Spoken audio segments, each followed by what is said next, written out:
Alors, bonjour, bonjour mesdames, ceux qui sont sur Zoom aussi, bonjour, et à ceux qui suivront la vidéo plus tard. Voilà. Alors, on s'est proposé de choisir un thème pour cette séance, un thème très important dans la Torah, c'est celui de la méditation, réfléchir, penser, d'accord, savoir comment penser et à quoi penser. Alors, la méditation, en fait, quand on regarde la prière, d'accord, la prière du matin, telle qu'elle a été établie par les sages, l'Anshe Knesset Agdola, elle est construite d'une certaine façon. Souvent, les gens disent, mais pourquoi est-ce que j'aurais besoin d'un livre de prière pour prier? Après tout, je pourrais tout simplement m'adresser à Dieu directement et prier. Alors ça, déjà, ce n'est pas du tout interdit. Au contraire, c'est même bien de parler à Dieu quand on en ressent le besoin, quand on a besoin de quelque chose. Puissions-nous prier toute la journée, d'accord, s'adresser à Dieu dès qu'on en a le moindre besoin. Donc, ça serait vraiment une très bonne chose de prier comme ça. Mais en même temps, il ne faut pas négliger non plus la prière telle qu'elle a été instaurée par les Anshe Knesset Agdola, ça veut dire les gens de la grande assemblée, d'accord.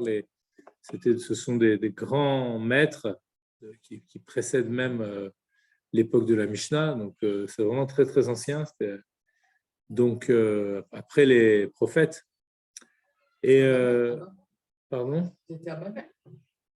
Ils ont dû commencer déjà ouais, après, au niveau du temple, etc. C'était vraiment les premiers. C'est ce qu'on appelle les Anshe Knesset Agdola, les gens de la grande assemblée. C'était entre la période des prophètes et la période des sages, des Chachamim. Donc c'était vraiment les maîtres qui ont formé eux-mêmes les Chachamim, quoi. Et ces maîtres-là ont élaboré une prière avec un texte particulier où ils ont pioché, entre guillemets, ils ont été chercher certains psaumes qu'ils ont placés dans un certain ordre et ils ont partagé la prière en plusieurs, plusieurs parties avec plus ou moins de contraintes, par exemple, dans le droit de parler ou de répondre à quelqu'un qui nous parlerait, ou même de répondre au Kaddish, par exemple, de répondre Amen à une bracha. Donc, en fonction de là où on en est dans la tfila, eh bien, on va se rendre compte qu'on est forcément dans un endroit, un endroit et forcément un niveau beaucoup plus profond. Et en fait, cette tfila, elle correspond à des étapes dans la méditation. Alors d'abord, prier, ça veut dire quoi? On va essayer d'expliquer un petit peu tout ça.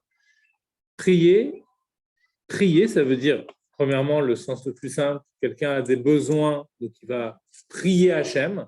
Il va, comme on dit à quelqu'un, je te prie de bien vouloir accepter ce que je te demande. Donc on prie quelqu'un, on demande, prier c'est demander. Mais il y a un sens plus subtil qui est derrière, qui va un petit peu plus loin que simplement le fait de demander quelque chose. C'est le sens aussi de... Oui, il y a cette idée-là aussi, mais il y a aussi l'idée de s'attacher à Hachem, se rapprocher, s'attacher à quelque chose qui nous dépasse. Et ça, c'est très important parce que, en fait, tous les jours, on démarre de quoi? On démarre de notre réalité, on démarre du monde, on démarre de nos soucis quotidiens. Et donc, il faut savoir se détacher de ces soucis quotidiens pour arriver jusqu'à Hachem. Okay? Alors, le mot tefila, donc la racine c'est tav, p, lamed, et il y a une Mishnah qui nous dit à tofel, keli, donc celui qui va, par exemple, suspendre un objet. Donc, le terme qui est employé, c'est le même terme que tefila. D'accord? Donc, de là, on comprend que dans la notion de tefila, il y a aussi la notion de d'essayer de se suspendre à autre chose, de changer sa dépendance, d'accord? Puisque nous sommes dépendants de toutes les relations que nous avons avec le monde, nous sommes psychologiquement dépendants, hein, je ne parle pas ici de dépendance financière, etc.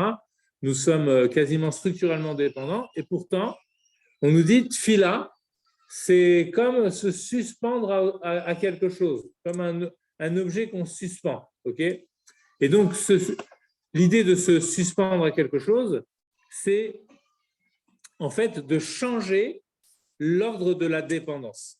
D'accord? Plutôt que d'être dépendant des choses qui sont matérielles, c'est-à-dire d'être dépendant, par exemple, émotionnellement des choses qui nous entourent. Un tel m'a parlé comme ça, alors j'ai une dépendance. Vous voyez, la dépendance, ce n'est pas simplement dans le sens où on est dépendant financièrement de quelqu'un. Ça peut être une dépendance émotionnelle, affective. Avec? Oui, bien sûr, bien sûr, bien sûr. Parce que les téphilines, c'est un petit peu l'objet de la tfila, bien sûr, qui permet de rentrer en tfila pour les hommes. Les femmes n'ont pas besoin de ça. Voilà, elles ont déjà les téphilines à l'intérieur d'elles-mêmes, donc ça suffit. Alors, donc, voilà, donc l'idée, ça va être de changer, d'accord, de recalibrer notre système de dépendance. Donc, au départ, on est dépendant de tout ce qui nous entoure, même émotionnellement, affectivement, intellectuellement, etc. On est dépendant de tout ce qui nous entoure. Et en fait, pour réussir à aller mieux, hein, c'est quoi s'attacher à Dieu, c'est s'attacher au bien véritable. Donc, on veut aller mieux, il faut sortir de toute cette dépendance. Alors, c'est pour cela que c'est important de méditer, parce qu'en réalité, méditer, ça veut dire quoi? Ça veut dire se dire quelque chose. En français, si on prend l'étymologie de méditer, mais c'est me, et diter, dites, c'est dire, donc c'est se dire. En hébreu, c'est itbonenut. Les itbonen, ça vient du mot bina, qui veut dire la compréhension, qui est liée avec la notion aussi de binyan, la notion de construction, parce que quand on comprend, on construit une idée, on construit une vision. Et la itbonenut, c'est un itpael, c'est-à-dire c'est se faire comprendre. Les itbonen, ok, c'est réflexif, pardon. Pronominal, d'accord. Ouais, la forme réflexive, quoi, qui revient. Pronominal, c'est réflexif. C'est réfléchi, c'est itbonenut. Non, c'est pas un adjectif, c'est un nom. C'est un nom, oui. Pourquoi? L'adjectif, c'est? Non, l'adjectif, c'est par exemple, là, c'est méditation, c'est un nom. D'accord? Méditer, c'est un verbe. Après, alors, l'autosuggestion, est-ce que c'est la même chose? Je dirais que la méditation va plus loin que l'autosuggestion. Parce que dans l'autosuggestion, on se répète quelque chose pour réussir à le faire. Ok. Dans la méditation, on essaye de se connecter à autre chose. C'est vraiment un travail sur le nefesh, sur l'âme. Ok. Donc, en fait, on s'attache aux choses parce que dans notre esprit, on leur donne une certaine valeur. On leur donne une grandeur. Donc, si je donne une grandeur aux choses, alors forcément, cette chose-là va avoir une importance pour moi. D'accord? Voilà, un poids, ça va être quelque chose qui va avoir une grande importance et qui va occuper mon esprit. Mais en fait, ça démarre du fait que j'ai commencé à donner de l'importance à cette chose-là parce que j'ai pu me rendre compte que cette chose-là était agréable, était bonne ou au contraire était difficile à supporter parce que quelqu'un m'avait parlé comme ceci ou comme cela. Donc, du coup, j'attache beaucoup d'importance à ce qui se passe autour de moi. Et là, ce qu'on veut dans la prière, c'est se détacher de tout ça. On veut vraiment se détacher de tout ça. Pas pour dire que ça n'existe plus, mais pour revenir ensuite vers les choses avec un nouvel éclairage. Okay? Pour pouvoir mieux appréhender les choses. D'accord? Donc, en fait, les maîtres de la Grande Assemblée ont parfaitement compris les mécanismes profonds de l'âme. Alors, ces mécanismes profonds, ils nous sont révélés par la suite, d'accord, par les maîtres de la Kabbalah, et puis ensuite de façon encore plus sensible par les grands maîtres du chassidisme. Et en fait, c'était déjà là dans nos textes. C'est pas dit avec ce langage-là, c'était suggestif, c'était sous-entendu. Mais quand on approfondit après, qu'on va dans les textes vraiment ultérieurs, on se rend compte que déjà, il y avait tout, quoi. Alors, il y a une logique, en fait, dans la méditation. Si on dit, méditons tout de suite, d'un seul coup, à l'essence de Dieu, à Dieu tel qu'il est en lui-même, etc. On oublie tout, on va méditer à ça. Alors, c'est pas impossible. C'est pas impossible. Pourquoi c'est pas impossible? Parce qu'on l'a en nous. Donc, on peut. Après, est-ce qu'on l'intériorise véritablement? C'est pas du tout évident. D'ailleurs, remarquez que la tfila, elle commence par ça en vérité, puisqu'on dit modé ani. Modé ani, ça veut dire je te suis reconnaissant de m'avoir rendu mon âme. Et avant de dire ani, on ne dit pas ani modé, on dit d'abord modé. Reconnaissant je. Donc ça veut dire quoi? Ça veut dire que c'est d'abord la reconnaissance d'Hachem. Donc en vérité, on a cette fibre en nous qui nous permet de dire on fait abstraction de tout d'une seconde à l'autre, et puis ça y est, on pense qu'à Hachem. Alors, ça peut se faire de façon très, on va dire, comme ça, voilà, au moment du Modéani, ou au moment, par exemple, quand on fait dans certains textes de la Tfila, on commence par, au début de la Tfila, pas tout au début, mais on va avoir Adon Olam, par exemple, vous voyez. Donc, Adon Olam, ça veut dire maître du monde. Donc, directement, on réfléchit à Dieu. Ensuite, on voit l'histoire d'Abraham qui a pu aller offrir son fils, etc. Donc, ça veut dire qu'il fait abstraction de tout. Il y a juste Hachem. Donc, il y a une confiance absolue. Donc, on voit qu'il y a des possibilités de faire ça. Et concrètement, on commence par ça. Maintenant, il va falloir aussi, il va falloir en deuxième étape, en fait, qui va être pour nous vraiment la première, ça va être comment dirais-je, ça va être de commencer de notre réalité. D'accord? Donc, commencer de notre réalité. Si on regarde un des premiers passages de la Tfila, c'est Baruch She'amar. Donc, quand on dit Baruch She'amar ve'aya ha'olam, alors on dit béni soit celui qui a parlé, et donc par sa parole, le monde s'est mis à exister. Donc, du coup, on pense à Dieu, mais on regarde aussi la création. Et finalement, on regarde Dieu au travers de sa création. Donc, ça veut dire que le premier moment, quand on veut faire une méditation ordonnée, d'accord, on veut progresser dans un mouvement méditatif. Donc, le premier moment, c'est de partir de sa propre réalité. Donc, voilà, on peut partir de sa réalité dans laquelle on va reconnaître, par exemple, les problèmes que l'on a.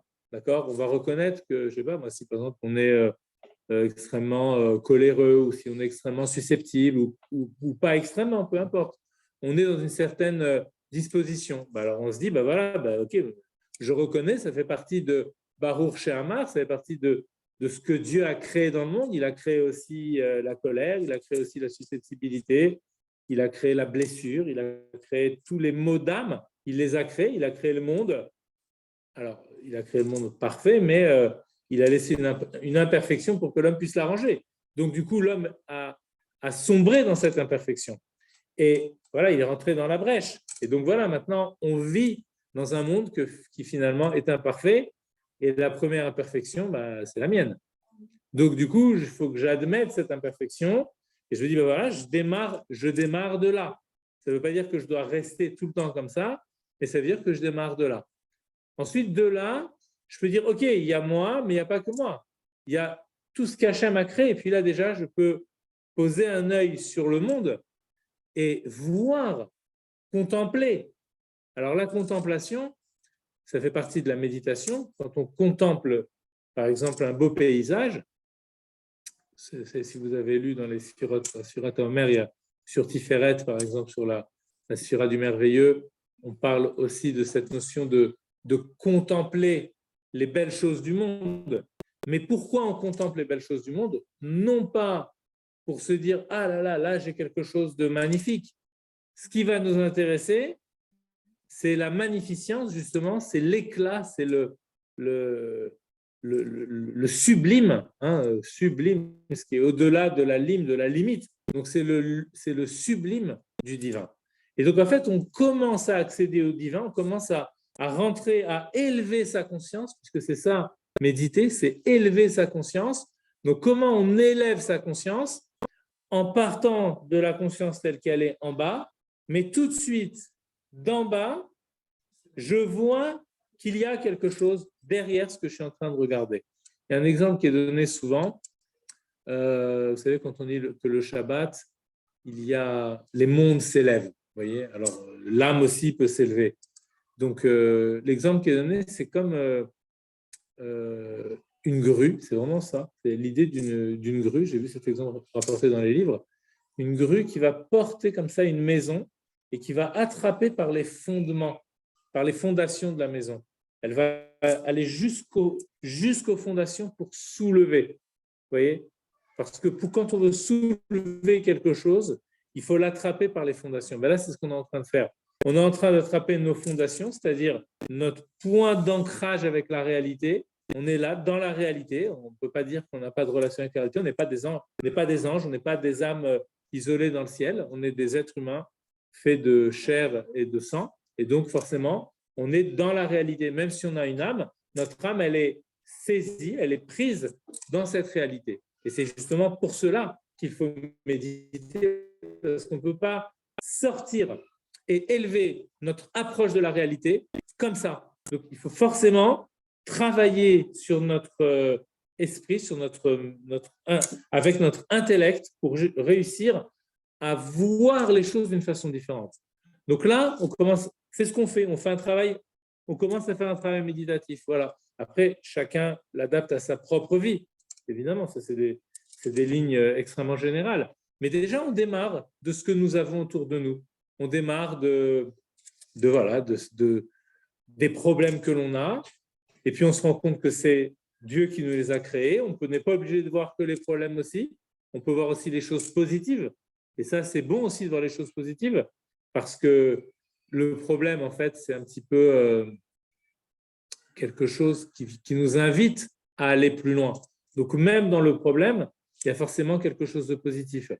D'accord? En réalité, le monde entier est un problème. Le fait même que le monde existe, c'est déjà un problème. Pourquoi c'est un problème? Parce que quand je vois le monde, je suis tout de suite dans le questionnement.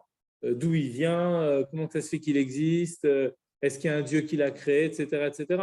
Donc, quand je vois le monde, je suis systématiquement pris dans un problème. Donc, en fait, mes problèmes personnels ne sont que des ramifications du problème central qui est le problème de l'existence du monde, qui se traduit chez moi par tel ou tel problème. D'accord? Donc, s'il n'y avait pas de monde, on est bien d'accord qu'il n'y aurait pas de problème. D'accord? Il n'y aurait plus aucun problème. Mais il y a un monde. Donc, il y a un problème. Alors, qu'est-ce qu'on veut faire, nous? C'est sortir du problème pour réussir à le solutionner. La vraie solution au problème, c'est le Mashiach. Donc, nous, ce qu'on veut essayer de faire dans ce travail méditatif, c'est aller chercher le Mashiach, en fait, le Messie, le Mashiach. On veut aller le chercher, on veut rentrer dans un état méditatif qui va nous permettre de nous connecter avec le divin pour ramener cette conscience du divin dans la réalité. C'est ça, amener le Mashiach dans le monde. D'accord? Les gens crient il faut que Mashiach vienne, il faut que Mashiach vienne. J'ai un ami qui me disait ouais, Mashiach il arrive, Mashiach arrive, Mashiach arrive. Je lui dis mais si tu veux qu'il vienne, il faut aller le chercher. Alors il me dit il m'a regardé comme ça. Et qu'est-ce que tu veux me dire par là? Je dis oui, il faut aller le chercher. Il faut aller le chercher, ça veut dire aller se mettre dans l'état d'âme du Mashiach.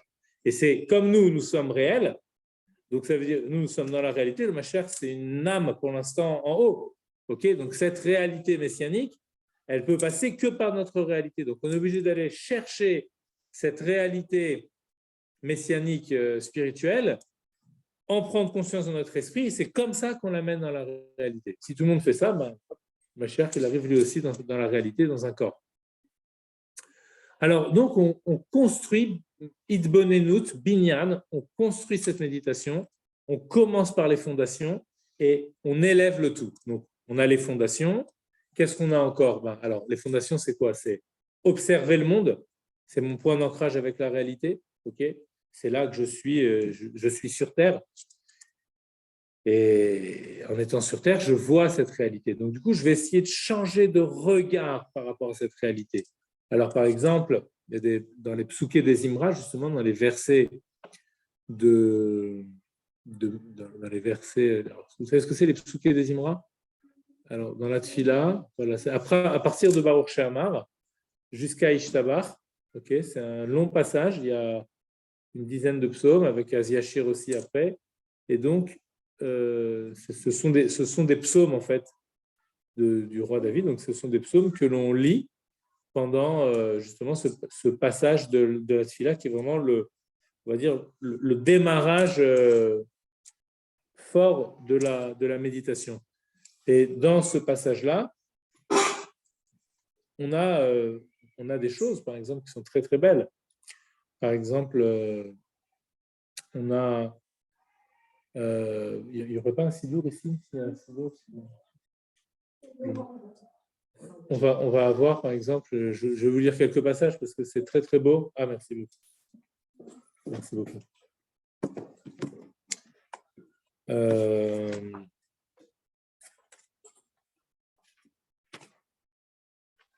Alors, par exemple, on va avoir Alléluia, donc Dieu soit loué. Alléluia et Hashem in Hashamaim. Louez Dieu depuis le ciel. Alléluia bameromim, louez-le dans les hauteurs. Alléluia chol malachav, que tous ses anges le louent. Alléluia kol sevarav, que toutes ses étoiles, toutes ses armées le louent. Alléluia shemesh veyareach, le soleil et la lune qui louent Dieu. Alléluia kol kor ve'or, que toutes les étoiles de lumière, les étoiles lumineuses le louent. Alléluia shemeh hashamaim, que les cieux des cieux, on parlait des cieux maintenant, les cieux qui sont derrière les cieux, les contrées lointaines de l'espace. Ve'amayim asher me'al hashamaim, et les eaux qui sont au-dessus des cieux, etc. Alors, en fait, on convoque, on n'invoque pas, on convoque toute la création. Il continue. Ils loueront le nom de Dieu, ki utsiva venivraou, car il a ordonné et il les a créés. Donc, tout ce qui a été créé par Dieu loue la présence d'Hachem. Donc, en fait, je peux regarder les étoiles, je peux regarder, d'accord, donc en pensée, par exemple, le matin, on ne voit pas les étoiles, mais je peux penser à un moment où j'étais, je ne sais pas, dans un bateau et j'ai vu toutes les étoiles la nuit ou sur une plage au milieu de la nuit, comme ça, j'ai vu des millions d'étoiles dans le ciel. Donc, je peux me remémorer des périodes de vie comme celle-là où j'ai vu une immensité. Mais là, ce que je dis, c'est que cette immensité, d'où elle vient d'Hachem. Ki utsiva venivraou.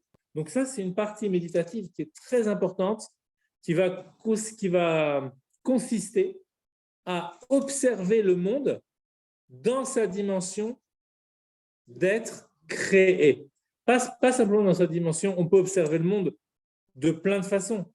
Un artiste va regarder des étoiles, ça va pouvoir lui donner une inspiration, parce qu'il va regarder les étoiles d'une certaine façon. En les regardant, il va vivre quelque chose, il va ressentir quelque chose. Donc forcément, ça va lui donner une impulsion pour, comment dire, une ashra, c'est-à-dire une inspiration pour pouvoir faire un tableau, par exemple, d'accord? Ou quelqu'un qui serait émerveillé et qui ferait, je ne sais pas moi, un poème suite à une contemplation qu'il aurait fait. Tout ça, c'est très beau, mais ce n'est pas encore ce que nous, on recherche. Nous, on va regarder cette immensité qui est un peu naturelle. L'émerveillement face à l'immensité, il est spontané, il est naturel. Donc, on va le regarder, mais avec un regard juif. C'est-à-dire qu'on va se dire, mais d'où tout cela vient?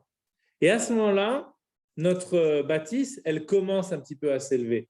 Je ne suis plus simplement en train de contempler le monde pour le monde, mais je suis en train de voir ce qu'il y a derrière le monde. Et avec moi, j'ai commencé à me détacher un petit peu des problèmes que j'ai. Vous voyez ce que je veux dire? Je peux dire, j'ai des problèmes très bien, mais il y a aussi des belles choses. Les problèmes sont là justement pour que je les dépasse, pour que je trouve celui qui m'a fait avoir le problème, pas le voleur qui m'a volé. Lui, c'est un facteur en vérité.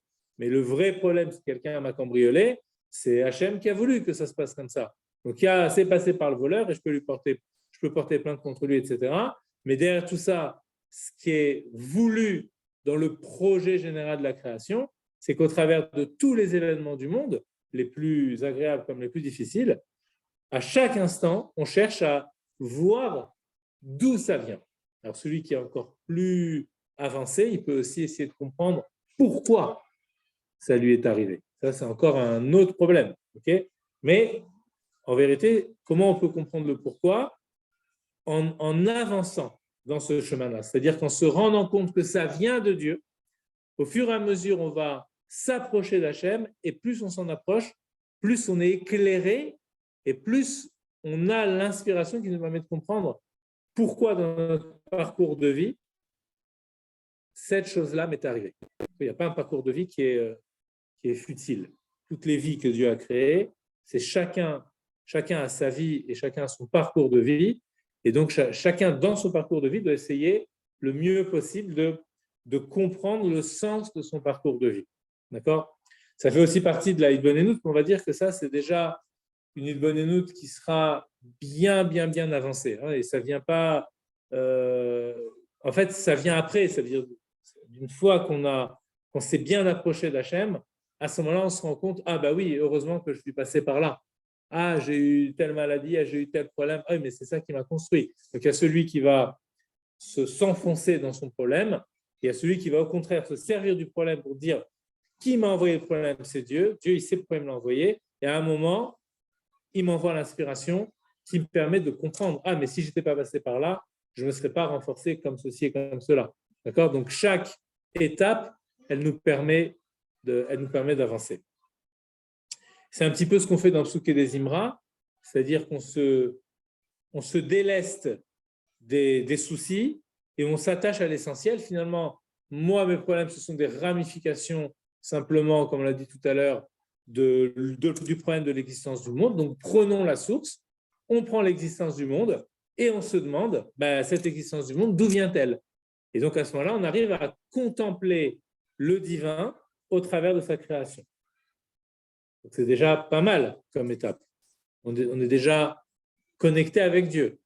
Et ça, il faut se le dire. Vous voyez, on disait Hitbonenut. Il faut se dire, comme les galaxies sont magnifiques, comme c'est beau tout ça, mais cette beauté, elle vient d'où? On se le dit, mais d'où ça vient? Pourquoi ici on parle des cieux, etc. Parce qu'on sait que l'homme est attiré par l'infiniment grand. On dit, mais tu vois, c'est infiniment grand? D'où vient-il? Et à ce moment-là, on commence à se rendre compte que la grandeur de Dieu, c'est encore infiniment plus grand que l'infiniment grand que nous, on peut voir de nos yeux ou par notre esprit. D'accord?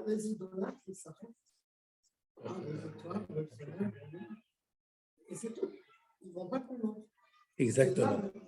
Dans l'idolâtrie, il faut faire attention parce que quand on regarde l'idolâtrie comme ça, c'est très proche, en vérité, de ce qu'on dit là, mais en même temps, ça n'a strictement aucun rapport. En même temps, ça n'a strictement aucun rapport. Parce que les idolâtres, ils ne sont pas juste en train de se prosterner devant des idoles comme des idiots. Ça veut dire que quand ils disent qu'ils se prosternent devant le soleil, des choses comme ça, en fait, eux, ils ressentent aussi une énergie dans le soleil. Mais ils ne cherchent pas à voir d'où vient l'énergie du soleil. Et c'est ça notre méditation, c'est une méditation qui ne s'arrête pas. Parce qu'à chaque fois qu'on a trouvé une source, on se rend compte qu'il y a encore une source à la source et encore une source à la source de la source. Alors qu'eux, ils disent, là, on tient quelque chose, donc on Et exactement, ils se limitent à ça. Et dans cette limitation, ils arrivent à faire tout un système de vie qui enveloppe toute la vie, qui prend toute la vie, depuis la naissance jusqu'à la mort. Et même après, parce qu'ils ont des systèmes de réincarnation aussi, etc. Donc, ça veut dire que par simplement un résidu de l'énergie divine, ils arrivent à faire tout ça. D'ailleurs, dans ce même psaume,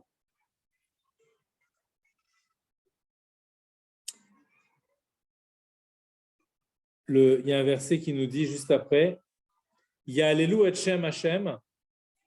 Donc tout ce qu'on a vu au préalable. Après, il parle du feu, il parle des animaux, il parle des oiseaux, il parle des rampants, etc. Il parle des jeunes hommes, des jeunes filles, des vieillards, etc. Donc, vraiment tout ce qui existe sur Terre. Tout ça, ça doit être pris dans une louange vers Dieu, adressée à Dieu. Et finalement, il conclut comme ça, en disant Yehalelu et Shem Hashem, ils loueront le nom de Dieu, qui nisgav Shemo Levado, car son nom est gravé, non, nisgav. Nisgav, ça signifie très, très élevé. D'accord? Car son nom est très, très élevé. Levado, tout seul. Tout seul, ça veut dire il est dans son absolu. Il est en lui-même. Hachem, il est dans son absolu, en lui-même, sans relation. D'accord? Pourtant, ça s'appelle déjà le nom. Donc, rien que le nom de Dieu, déjà, c'est le nom qui le désigne lui. C'est le nom qui le révèle lui. Donc déjà, rien que le nom, on est encore très loin de la création. Et ensuite, regardez ce qu'il dit. Hodo al eretz veshamayim. Son hod, alors le hod, ça signifie, en ce moment, on est justement dans la séphira de hod. Hod, ça signifie alors soit la reconnaissance, mais en fait, quand on reconnaît quelque chose, ça veut dire que cette chose-là, elle exerce un rayonnement qui nous permet de le reconnaître. Donc, le hod, c'est comme ce rayonnement. D'accord? On dit de quelqu'un, par exemple, sa majesté. D'accord? Mais sa majesté, c'est juste ce qui rayonne de lui-même. Il y a eu le couronnement du roi, Charles. Okay, donc en fait, on ne sait pas, nous, ce que ça fait d'être roi à l'intérieur de lui-même. Comment il ressent quand ils ont mis la couronne, etc., sur la tête. Comment il ressent la royauté et la responsabilité. Ce que les gens voient, c'est le rayonnement d'un roi. C'est tout ce qu'ils voient. C'est ça le hod. Pardon? Le carrosse. Alors, hodo, c'est simplement, en hébreu, c'est le ziv. Le hod, c'est le ziv. Le ziv, ça signifie le rayonnement, mais un rayonnement atténué, amoindri. Ce n'est pas l'éclat.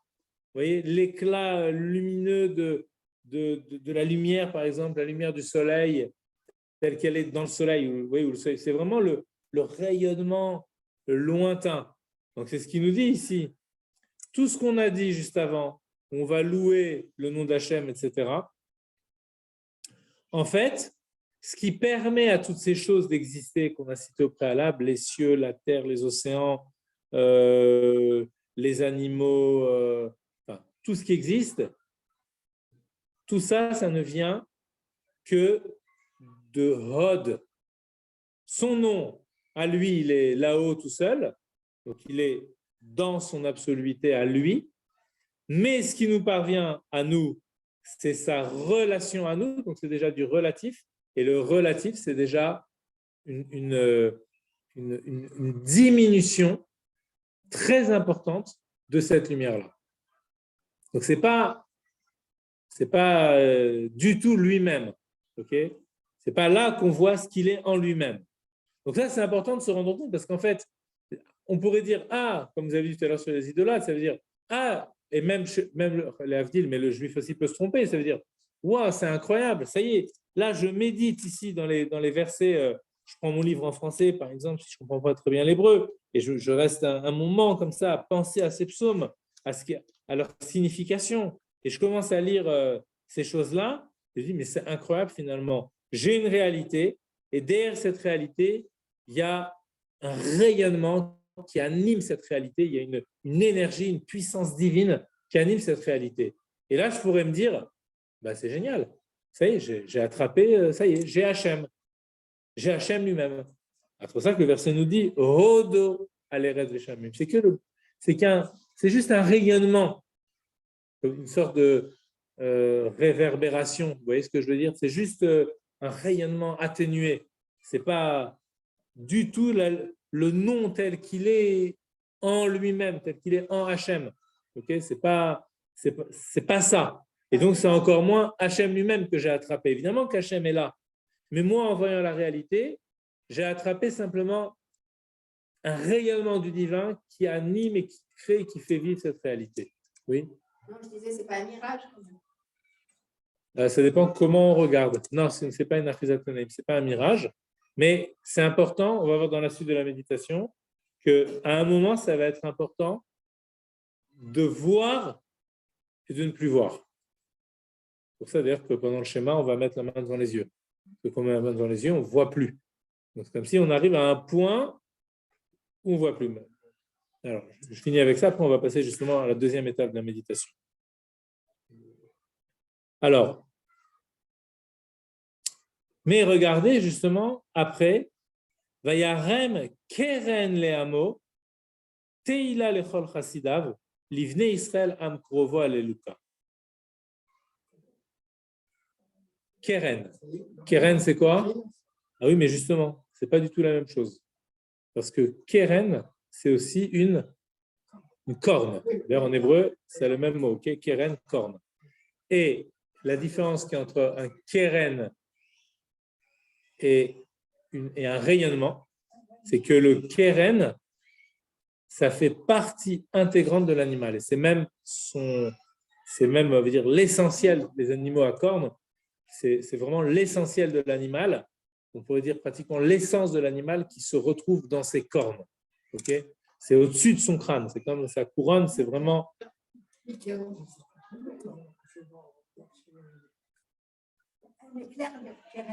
Alors, ce qu'on veut dire, peut-être qu'il a eu une intuition. Il a peut-être eu une intuition en faisant ça, justement. Il a peut-être voulu montrer que alors, je ne peux pas dire, je ne connais pas trop Michel-Ange, je ne sais pas comment il fait, mais je sais qu'il a des tableaux très, comment dirais-je, très marquants, qui vont à l'essentiel, justement.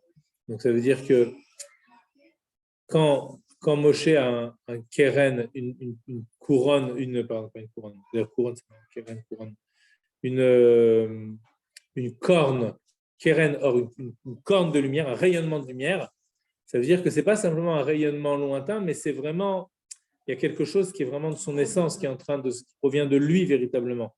D'accord? C'est un vrai rayonnement. Voilà. Peut-être qu'il a, voilà, peut-être qu'il a perçu, qu'il a perçu quelque chose qu'il a essayé de traduire de cette façon-là. Je ne sais pas. Les artistes, ils sentent. Voilà, peut-être qu'il avait une approche comme ça dans le texte biblique. Je ne sais pas. Je ne peux pas vous dire. Alors, cette couronne-là que Dieu élève, ben justement, c'est la couronne, ce keren, cette corne-là. Donc, ce rayonnement, mais pas du tout dans le même sens que tout à l'heure, eh bien, celui-là, c'est le propre de son peuple. Ça veut dire que les nations, dans leur méditation, elles peuvent s'arrêter là. D'accord? Si je veux aller plus loin, c'est Keren Leamo. C'est ce rayonnement-là, c'est pour son peuple. Ça veut dire que le verset finit en disant Am Kerovo, le peuple de sa proximité, le peuple qui lui est proche. Donc, c'est-à-dire quoi qui lui est proche? Ça veut dire qu'il ne procède pas du rayonnement, qui ne vient pas simplement d'un rayonnement atténué, lointain, d'accord, d'un reflet lointain. Ça ne vient pas de là. Ça vient de la substance divine, pour ainsi dire. Okay, ça vient de l'essence du divin. Donc là, chez le peuple juif, ça se traduit par cette idée de la corne. Donc là, en fait, à partir de ce moment-là, dans la tfila, on est toujours dans la méditation sur le monde, mais on sent que on a mis le clignotant. Vous voyez, on a commencé à bifurquer. La méditation, elle commence à s'élever. D'ailleurs, le psaume d'après, c'est louer Dieu, toujours, Shirul Hashem Shir Chadash. Chanter à Dieu un chant nouveau. Donc, l'idée du chant nouveau, ça veut dire qu'on voit les choses d'une façon nouvelle. Donc, on voit la nouveauté, permanence, non pas de la création, mais de celui qui permet d'avoir cette nouveauté dans la création, c'est-à-dire de Dieu lui-même.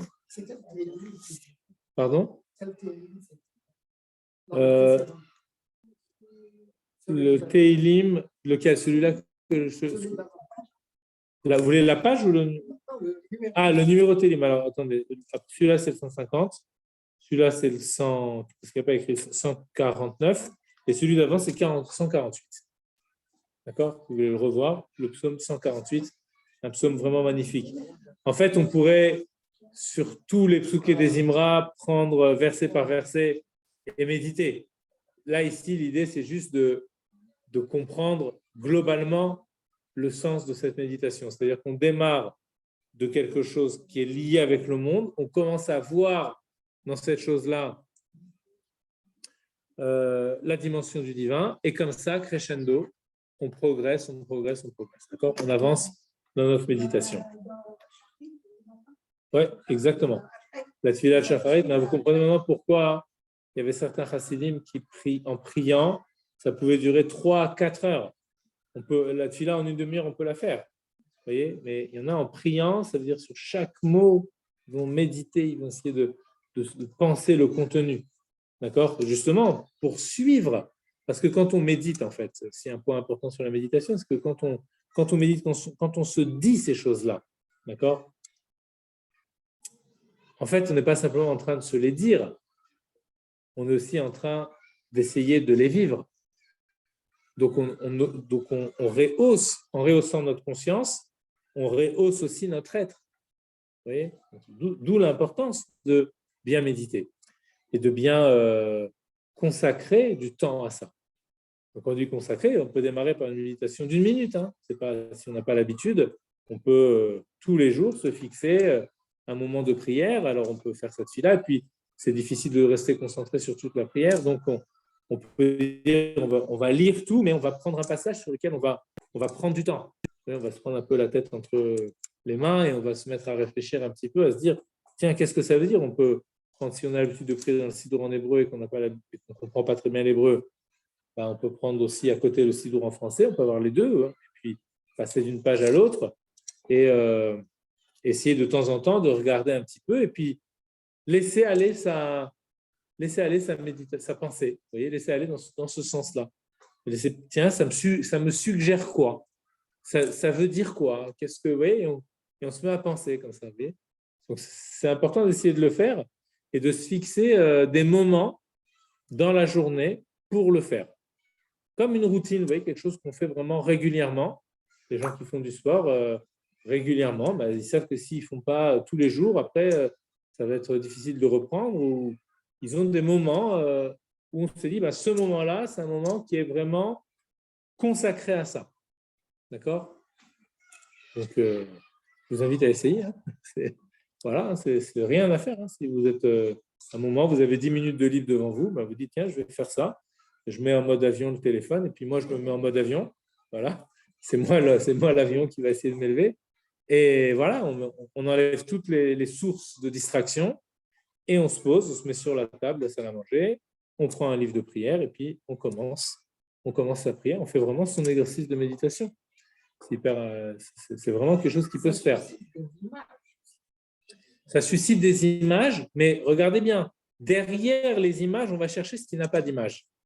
C'est toujours ça la méditation. On est obligé de partir, parce qu'on ne peut pas partir de rien. C'est ce qu'on a dit tout à l'heure. Ça veut dire, je vais démarrer de l'essence de Dieu. Je n'ai rien pour m'accrocher. Donc, je sais que c'est là dès le début. Ça, je ne l'oublie jamais. Je sais que c'est là dès le début. Mais je vais partir de choses plus concrètes. Exactement. La sensation d'exister. Je suis là, je sens que je vis. Je sens que j'existe. Et d'où ça vient, cette sensation d'exister? Qu'est-ce qui m'a donné la vie? Je vois le monde, je vois l'existence du monde. Qui a donné l'existence au monde? Donc, je commence effectivement, J'ai besoin pour m'accrocher à quelque chose, on est une âme dans un corps. L'abstraction pure ne nous est pas accessible. L'abstraction pure, elle ne nous est pas accessible. L'âme est dans le corps et en tant qu'âme dans un corps, elle passe forcément par le filtre du corps.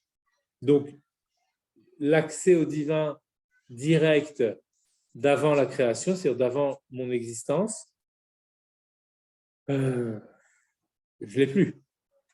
Donc, toute ma méditation… Par contre, alors, je ne l'ai plus. En revanche, j'ai toujours le désir qui est là au fond de moi-même d'aller vers le divin. Donc, c'est un peu paradoxal parce que je n'ai pas les outils, mais j'ai le désir. Hein, c'est quelqu'un qui veut devenir milliardaire, mais il n'a pas de quoi investir. Okay. Difficile. Je crois qu'on dit sur Marx, vous voyez, qu'il avait réfléchi beaucoup sur lui-même, je crois qu'il a dit sur lui-même qu'il a réfléchi beaucoup au capital, mais je crois qu'il a dit qu'il ne connaît personne qui a autant réfléchi au capital et qui en a eu si peu. Vous voyez, ça veut dire, bon voilà, donc là, nous, on est pauvres par rapport à ça, on n'a pas les outils spirituels pour ça, mais on a un autre outil, on a l'outil de la réalité. Hein, le Baal Shem Tov nous dit, d'ailleurs, c'est vraiment une bonne méditation qui peut nous aider à démarrer notre méditation, si on pense à cette méditation du Baal Shem Tov, qui nous dit que le monde est le miroir de l'homme. C'est une très, très belle image, justement. Le monde est le miroir de l'homme. Or, un miroir, ça sert à deux choses. Ça sert à se voir, mais si c'est pour me voir moi-même, donc c'est pas j'ai conscience de moi et conscience que j'ai conscience de moi, bref, on ne s'arrête plus, d'accord, on s'enferme un petit peu sur soi-même. Donc, c'est pas ça qui va nous intéresser. Par contre, un miroir, ça peut aussi servir à voir ce qu'il y a derrière moi. Donc, ça me permet de comprendre comment j'existe et ça me permet de comprendre comment en moi, il y a des ramifications vers le divin. C'est comme un rétroviseur. En voiture, comme ça, je peux voir ce qu'il y a derrière moi. Donc ça peut être aussi une bonne méditation. Pourquoi je regarde le monde? Parce que finalement, dans le monde, j'arrive à commencer à percevoir ce rayonnement du divin qui anime le monde et qui m'anime. Okay, en sachant que celui qui m'anime, finalement, il vient de bien plus haut que celui simplement qui anime le monde.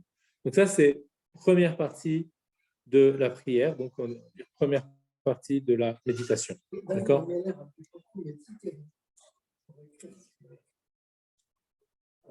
On dit justement que David Amelech était berger. Et donc le berger, il est là, il marche sur des dizaines de kilomètres avec ses moutons et il a tout le temps, comment on dit, de gants berger. C'est ça? Voilà. Voilà, il gamberge. Il médite. Il a tout le temps, effectivement. Donc, ce sont des méditations, David Amelech, on voit, ce n'est pas simplement une méditation au sens où nous, on la voilà, où on la met en place. C'est-à-dire que lui, c'est bien plus, sa méditation, elle est bien plus prophétique, si vous voulez. Elle est de l'ordre de l'inspiration divine. C'est le roi HaKodesh, voir la névoie. D'accord? Donc, ce n'est pas tout à fait pareil. Mais, puisqu'on a ces textes saints, donc en réalité, on a les textes de son inspiration. Donc, on peut s'inspirer de ces textes-là. Mais c'est pour ça que ce sont ces textes-là qui ont été fixés pour nous porter dans notre méditation. Vous voyez? Donc, c'est pour ça que c'est important de suivre cet ordre des choses. Alors ensuite, on arrive… Alors, je ne sais pas quelle heure est-il, si on a le temps ou si on continue une autre fois. Tout le monde a le temps? Donc, on continue alors. Ok, très, très bien. Alors, ensuite, on a une deuxième partie dans la prière qu'on appelle le schéma. Alors, oui, mais avant le schéma, il y a ce qu'on appelle le Yotzer. D'accord? Pourquoi on l'appelle le Yotzer? Parce qu'en fait, le schéma est accompagné de bénédictions. Et Yotzer, c'est le nom de la première bénédiction. Okay? Donc, en fait, il y a deux bénédictions qui précèdent le schéma. deux bénédictions et une bénédiction qui suit le schéma, le matin. Okay, donc, ça veut dire qu'en tout, autour du schéma le matin, on a 3 bénédictions. Et le soir, dans le Kriyat Shema du soir, on a 2 bénédictions avant le schéma et 2 bénédictions après. Donc ça fait 4 le matin et 3 le soir. En tout, ça fait 7 brachot. Ça rappelle les Sheva brachot, les 7 brachot du mariage. Parce que tout ça, c'est comme un mariage avec Akadosh Baruch Hu. Donc on a 7 bénédictions qui accompagnent les mariés. Okay? Et ces bénédictions, comme les 7 bénédictions du mariage, qui aident à construire le couple, parce que chaque bénédiction, en fait, pour les mariés, c'est une bracha, c'est une bénédiction justement qui va leur montrer comment le couple se construit. D'accord? C'est ça les 7 bénédictions. Elle est celle du schéma, on va parler tout de suite après du schéma, mais le schéma, pour y arriver, doit être précédé de bénédictions. D'accord? Alors en fait, il doit être entouré de bénédictions parce que le schéma, ce n'est pas la finalité de la prière, parce que d'ailleurs, même ce qui s'appelle prière en réalité, c'est quelque chose que j'aurais peut-être dû dire dès le début, mais quand on dit qu'on va faire sa prière, alors on commence par Modéani, puis on arrive à Alenu les Shabéach, okay, la fin, c'est toute la prière, mais en réalité, il y a un seul passage qui, dans la terminologie des Chachamim et des Anshe Knesset Agdola aussi, dans la terminologie des maîtres du Talmud, s'appelle prière. Un seul passage. Vous le connaissez peut-être ce passage? L'Amida. L'Amida, c'est les 18 bénédictions. On doit être debout. On a parlé un petit peu hier dans le cours. On doit être debout, pieds joints.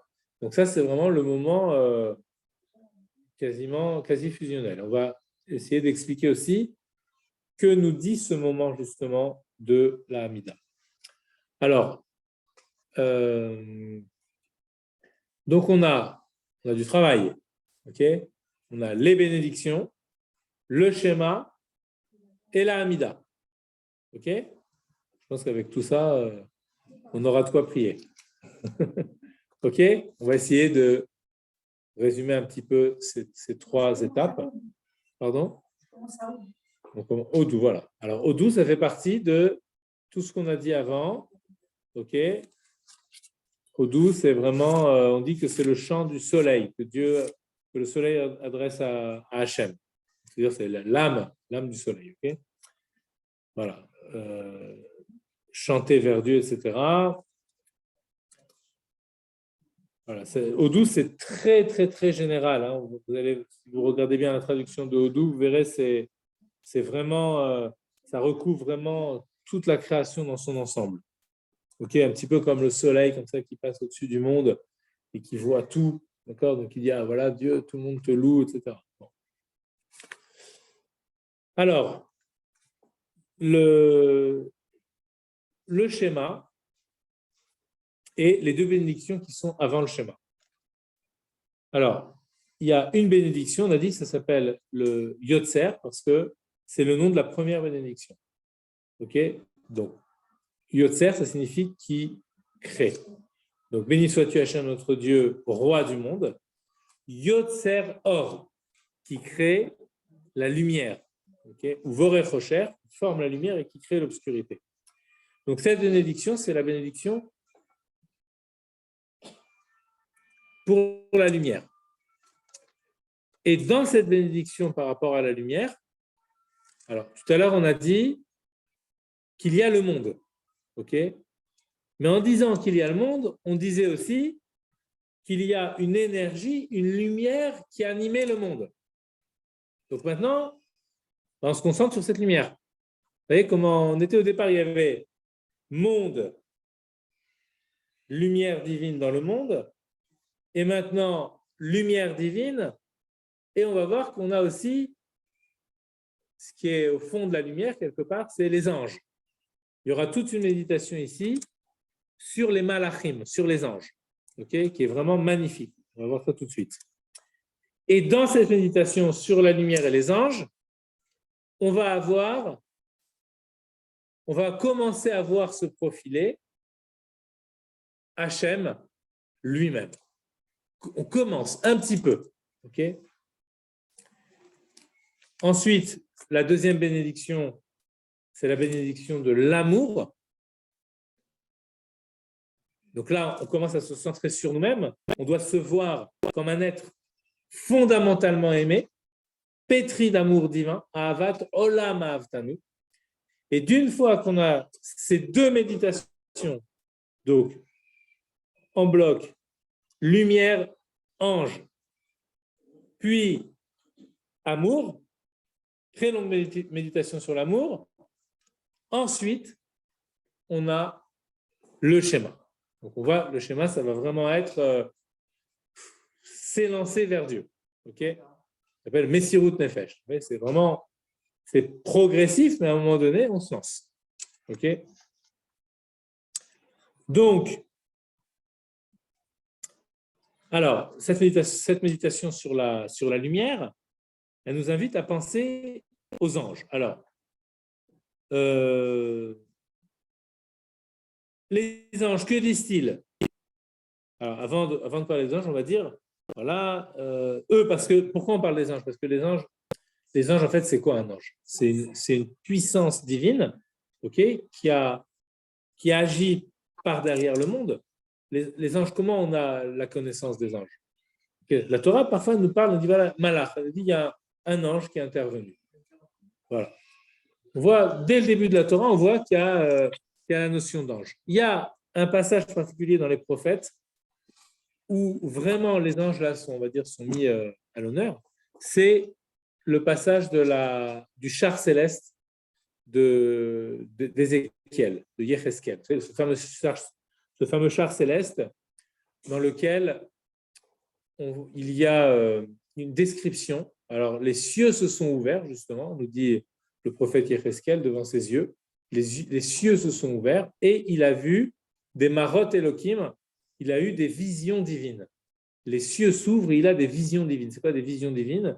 C'est justement l'apparition de toute cette énergie qui est en arrière-plan du monde.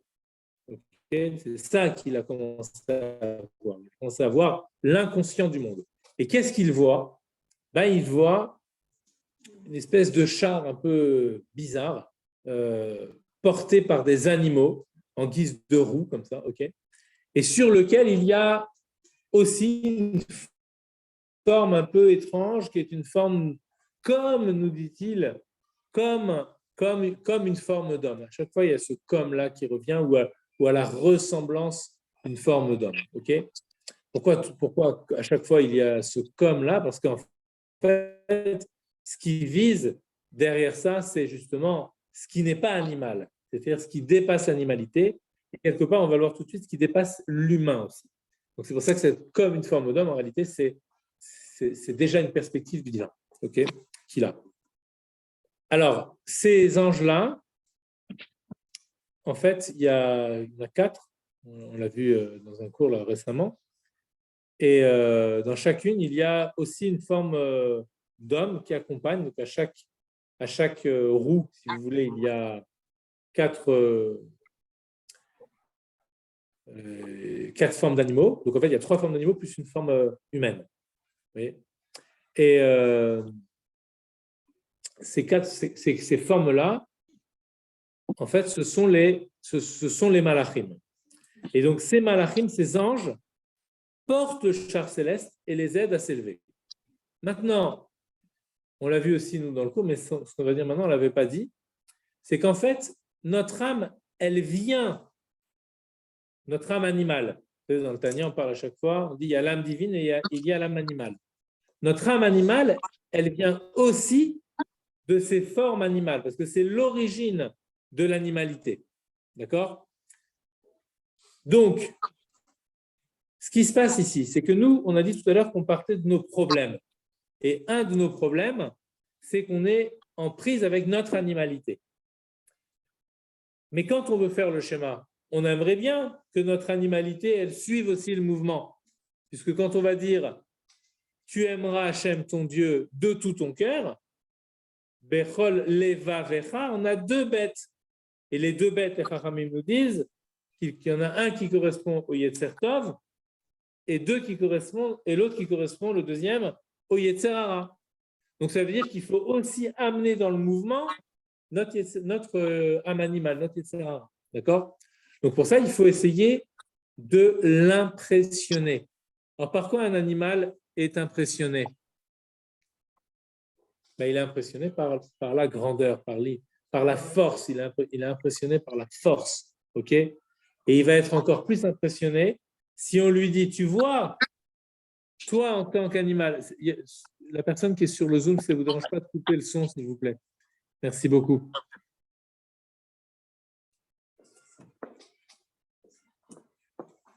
Donc, il va être impressionné par alors, il y a une image justement qui nous est donnée pour comprendre cette idée-là. C'est en fait les malachim qui sont décrits par Yecheskel comme étant des animaux qui portent le char céleste. Ces malachim-là, en fait, c'est le shoresh, c'est la racine de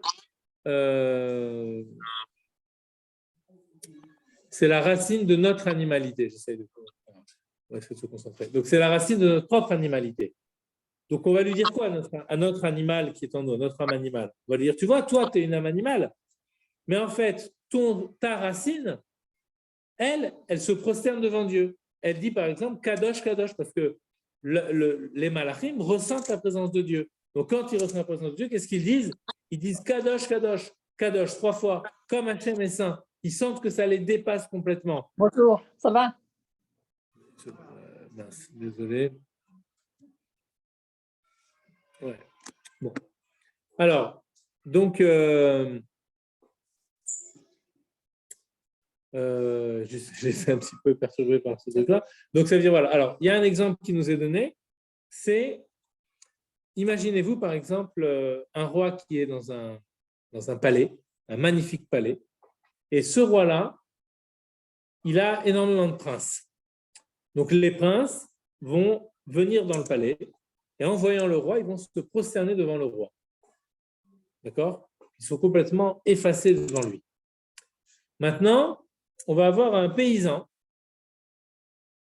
qui va arriver dans le palais. Un jour, il a l'autorisation de rentrer dans le palais. Mais ce paysan, lui, il ne connaît pas le roi. Il n'a jamais vu, il ne se rend pas compte de sa grandeur, de sa majesté, etc. Il ne voit pas tout ça. Par contre, quand il arrive dans le palais, il voit que les princes qu'il connaît, les princes, il les connaît, il a affaire à eux. Donc, il voit que ces princes, pour lui, le prince, c'est vraiment, voilà, il a un très, très grand respect pour le prince. Donc, quand il voit le prince, il se dit, c'est incroyable, ce prince-là, moi, je pensais que c'était le sommet, mais je vois que c'est rien, finalement, parce que lui, il se prosterne devant le roi. Donc, c'est rien du tout, finalement. Ce qui est vraiment essentiel, c'est le roi. Donc, c'est ça le travail méditatif ici pour l'âme animale. On va lui dire, toi, tu es un animal, ok, tu ressens un petit peu comme c'est une âme humaine animale en vérité. Hein. Voilà, mais c'est pas vraiment, on n'a pas une âme d'un animal en nous, okay, mais c'est-à-dire on a quelque chose qui s'apparente à l'animalité, même si ça reste humain. Ok. Et on va lui dire à cette âme animale, tu vois l'origine de ton animalité, l'origine spirituelle, la première force d'où tu puises ta puissance animale, ce sont les anges qui portent le char céleste, qui eux sont soumis, qui se soumettent au char céleste, qui sont même soumis, qui sont mis sous ce char-là. Et tout leur travail, c'est de soulever ce char, c'est d'amener de sentir le divin sur eux. Eux, c'est pas toi, c'est toi, puissance 1000, puissance infinie. Ce n'est pas juste ton animalité à toi, c'est l'origine même de toute l'animalité. Ça, c'est ton prince. Et ton prince, il est en train de se prosterner devant Dieu. Donc toi, tu dois faire quoi? Donc toi aussi, tu dois te prosterner. Donc si on résume, dans la lumière, on voit ces anges-là justement qui ressentent cette lumière. et qui se prosterne devant le divin. Donc, ça nous engage à nous aussi. Ça nous engage vraiment au plus. C'est comme si on va au cœur de notre animalité. On remonte l'ascenseur de l'animalité où on arrive à l'essence de l'animalité qui se prosterne devant le divin. Donc, ça dit quelque chose par rapport à notre animalité. Ça l'incite à elle aussi ressentir le divin. Ensuite, on a le passage de Ahavat Olam, parce que derrière tout ça, ça reste encore la création. On parlait des anges, mais maintenant, il faut parler des âmes. C'est ça le deuxième passage. Au départ, on parle des anges, ensuite, on parle des âmes. Et les âmes, c'est les âmes juives. Et ces âmes juives, elles, on va réveiller leur amour. Alors, pour réveiller leur amour, il faut penser à l'amour que Dieu a pour nous.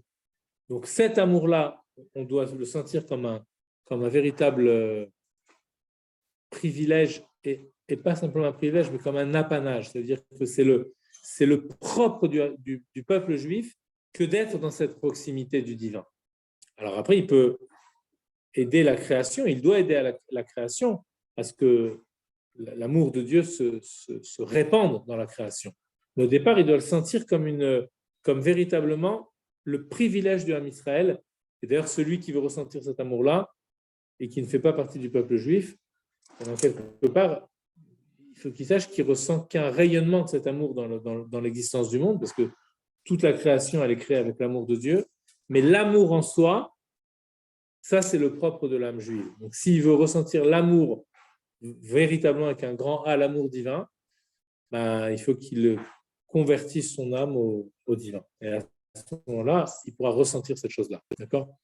Donc, en tout cas, ça nous montre ensuite que quand on est imprégné de l'amour d'Hachem, ensuite, on peut ressentir véritablement ce désir de se donner complètement pour lui. Et là, c'est pas simplement les anges qui vont essayer d'aller vers le haut, mais c'est véritablement le Kriyat Shema, c'est la lecture du Shema, c'est vraiment la récitation du Shema dans lequel on dit « Écoute Israël, Hachem est notre Dieu, Hachem est un », la pluralité du monde ne le transforme pas, il reste complètement un, avec un U majuscule, et ce un-là, quelque part dans ce un-là, on ne voit plus l'existence du monde.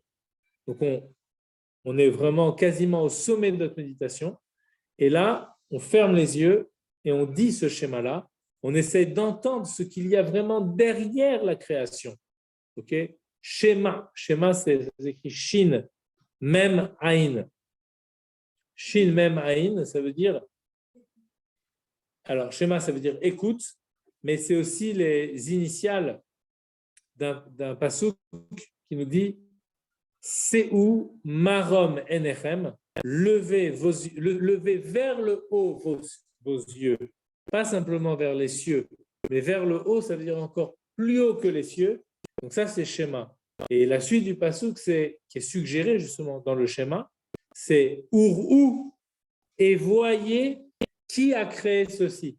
Donc là, c'est plus simplement voyez ceci, mais c'est voyez qui a créé. Alors pourquoi c'est que suggéré ? Parce qu'on dit que Moshe Rabbeinu, lui, il était du niveau de la vision. Donc lui, il voyait. Mais nous, on n'a pas ce degré de la vision.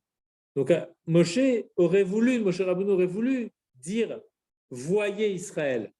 Mais il n'a pas pu dire voyez Israël parce qu'on n'a pas le même niveau que lui. Donc il nous a dit simplement écoute Israël. Mais en allusion, il y a le voyer. C'est-à-dire que nous, on entend pour essayer de voir.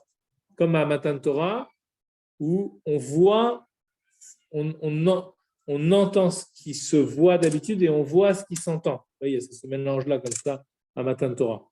Donc là, on est là et on entend schéma. Il faut écouter ce qu'il y a derrière la création et prêter l'oreille à ça. Il faut écouter le Israël, il faut écouter ce qu'il y a vraiment, le divin qui est au plus profond de nous-mêmes. C'est ça le sens du mot Israël. Schéma Israël, écoute Israël. Et simplement vois ce qu'il y a derrière. Ok ? Essaye de voir ce qu'il y a derrière. Voilà. Et ensuite, on a peut-être dû le faire en deux fois. Vous voyez, voilà. Et ensuite, on a l'Amida, on va finir sur ça. L'Amida, en fait, c'est la réponse d'Hachem. Donc, et là, on a un mouvement ascendant, on monte, on va du bas vers le haut. Et là, Amida, c'est un mouvement descendant, c'est-à-dire que c'est Hachem, Sefata et Tiftach. Hachem ouvre mes lèvres et que ma bouche dise ta louange. C'est-à-dire que c'est quasiment plus volontaire. En fait, la tfila, c'est comme si c'était la prière d'Hachem lui-même, comme si c'était Hachem lui-même qui priait. Donc, c'est les mots d'Hachem. Et que nous disent ces mots-là? Ben, ils nous disent des choses finalement extrêmement concrètes. Par exemple, ils nous disent donne-nous l'intelligence, aide-nous à faire teshuva, donne l'abondance dans les champs, etc. Okay, donc, c'est vraiment des choses qui sont des bénédictions vraiment pour la matérialité. Et ça, en fait, c'est quoi ces bénédictions pour la matérialité? Pourquoi maintenant, alors qu'on est vraiment au sommet, on est vraiment en fusion avec Dieu, pourquoi maintenant on est dans cette réalité alors qu'on est vraiment au sommet? Parce qu'en fait, l'idée, c'est que on était parti d'un problème, qui est le problème du monde. Et en fait, maintenant, on a la solution. C'est pour ça que dans la Hamida, on va dire, par exemple, donne-nous l'intelligence, parce que c'est l'intelligence qui nous aide à trouver les solutions aux choses. Donc, en fait, c'est le moment le plus haut au niveau de l'inspiration, et c'est dans ce moment vraiment le plus haut que l'inspiration divine, elle nous vient et qu'elle peut solutionner les problèmes de la réalité. Donc, en fait, on a vraiment on part de la réalité, on arrive au sommet, et c'est au sommet qu'on arrive à avoir un éclairage sur la réalité. C'est le point culminant. C'est le point culminant. Le point culminant, c'était le schéma par rapport à notre ascension à nous. C'est le point culminant de notre ascension. Mais en fait, quand on arrive au sommet de notre ascension, on touche le divin, et quand on le touche, c'est là qu'on a la réponse qui vient en bas. Voilà, ça revient vers le bas. Voilà. On a fait tout un processus méditatif. Voilà. Il y a des questions, des remarques? Donc, ça nous solutionne vraiment les problèmes. En tout cas, ça nous met la voie vers, ça nous met, voilà, ça donne, on a tout le cheminement. Donc, quand on a tout ce cheminement-là, après, c'est plus facile, si vous voulez, quand on a un problème, quand on a vécu cette chose-là dans la Hamida, de trouver l'inspiration. D'accord? Pas forcément dans la Hamida, c'est le process en fait. Ça veut dire que c'est vraiment là, maintenant, dans la Hamida, qu'on va, j'ai la solution à tel problème. Ça peut arriver, hein, mais voilà. En tout cas, on a le process qui permet ensuite de retrouver l'inspiration. Et comment définiriez-vous les anges? Les anges, c'est comme des canaux, exactement, comme des canaux, des vecteurs spirituels, si vous voulez, qui permettent d'amener l'énergie dans la réalité, dans notre monde. Non, ce n'est pas évident à concevoir. Il faut se laisser un peu porter par les images. Voilà. Ils peuvent prendre aussi, Hachem peut leur donner, mais ils sont limités par rapport aux âmes. C'est-à-dire que l'ange, il a vraiment une fonction, d'accord, en fonction de sa mida, de son trait de caractère. Oui. Chaque ange a sa mission. Voilà, exactement. Il ne peut pas être multifonction. Même ces missions, elles vont être toujours dans la même direction, si vous voulez. Voilà. OK.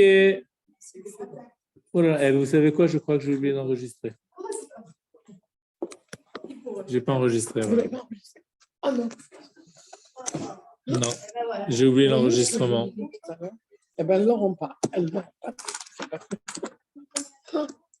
Dommage. Bon, Vous pas fait. Non, voilà, oui, c'est enregistré ici. Et je pensais que j'avais fait devoir attendre.